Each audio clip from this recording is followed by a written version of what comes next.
Welcome to Egg Guru channel. So in this video we are going to discuss about importance of neutral grounding transformer in a generator. Before going to the video, please watch the content of other videos. If you like the content, do subscribe the channel. So coming to the importance of a neutral grounding transformer in a generator. Generally, neutral grounding transformer or a single phase transformer which is used to protect the generator or alternator winding from damaging short circuit. Nothing but so these neutral grounding transformers are mainly used to limit the short circuit current in case of stator winding got short circuited. So here we can see the stator, the line terminal is going outside through the generating transformer. Nothing but the generator voltage is connected to grid system through the generating transformer, and the star point, nothing but the neutral point, is grounded through a neutral grounding transformer. So this is mainly to reduce the short circuit current in case of the stator winding is short circuited or earth fault occurs.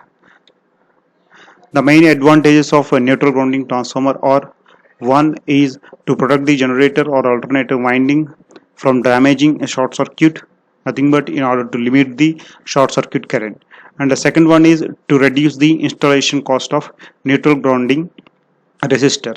So simply, if the stator winding is short circuited or the stator winding got earthed, the fault current flows to the ground. That's why we need to include the high resistance in the path of ground.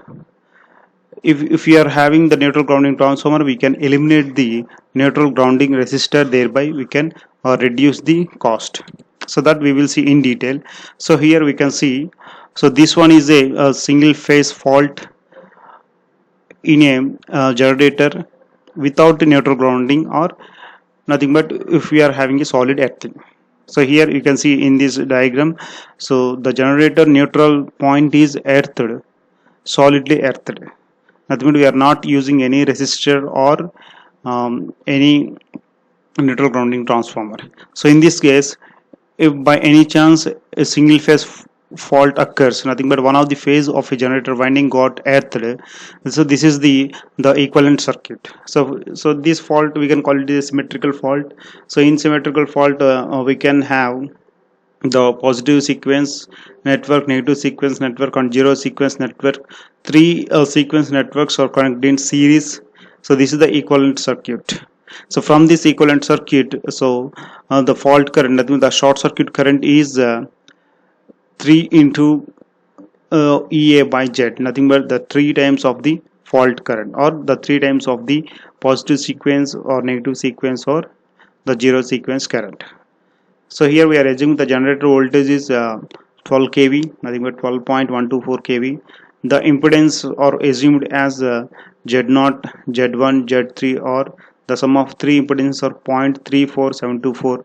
So then the short circuit current is given by, so this formula, nothing but IA is equal to 3 times of the whatever this current is, zero sequence current or positive current or a negative current. This is a symmetrical fault, that's why we are having the equal positive, negative, and zero sequence current components. So that current can be, so 104.746 amps, nothing but 104 kilo amps. So that is a very high amount of current that may damage the stator winding.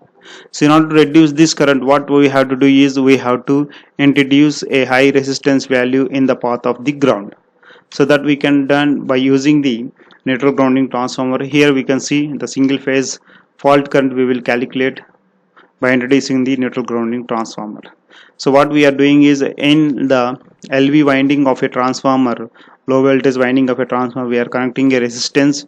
So then the secondary resistance referred to primary side, so that can be a high value. So that high value we are introducing in the path of ground. So that we can see here, so the neutral grounding resistance RN2 is 0.2 ohms. Very low value of resistance is included in the secondary of a transformer. So for NGT, this is a transformer, the primary, nothing but the primary input power is equal to output power. So V1 I1 is equal to V2 I2. So thereby the primary resistance, sorry, the secondary resistance referred to primary side, or N1, is given by V1 square by V2 square into N2.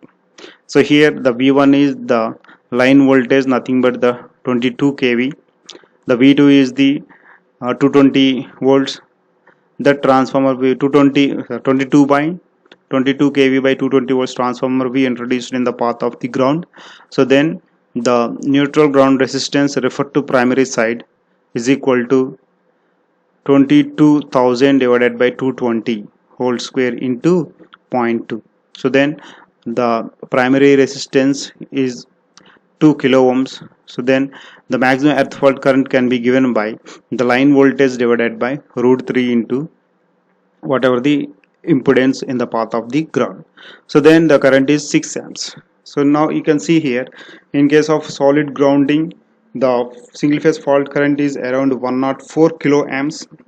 That definitely damages the stator winding. So by introducing a neutral grounding transformer, so here the fault current is limited to 6 amps. So this 6 amps detected by the protection circuits, so that will indicate the single phase fault occurs. You have to uh, you have to see the stator winding where the single phase fault is occurred. You have to rectify. That warning can be given by the protection system by detecting this 6 amps current. So the second important of neutral grounding transformer is we can reduce the installation cost of neutral grounding resistor. So that we have seen already. The resistance we have introduced here is zero point 0.2 ohms in the secondary side. If that resistance is preferred to primary side, then Rn1 is equal to 2 kilo ohms. If the neutral grounding transformer is not there, so this 2 kilo ohms of resistance we have to introduce. The bank of resistances we have to introduce in the path of the ground. So this should have a high power dissipating capacity. So if very high power dissipating capacity resistances needs very high installation cost. So thereby by introducing the neutral grounding transformer, we can eliminate the neutral grounding resistor. Thereby we can reduce the cost of the neutral grounding resistor. So this is about a neutral grounding transformer. Thank you guys having your time.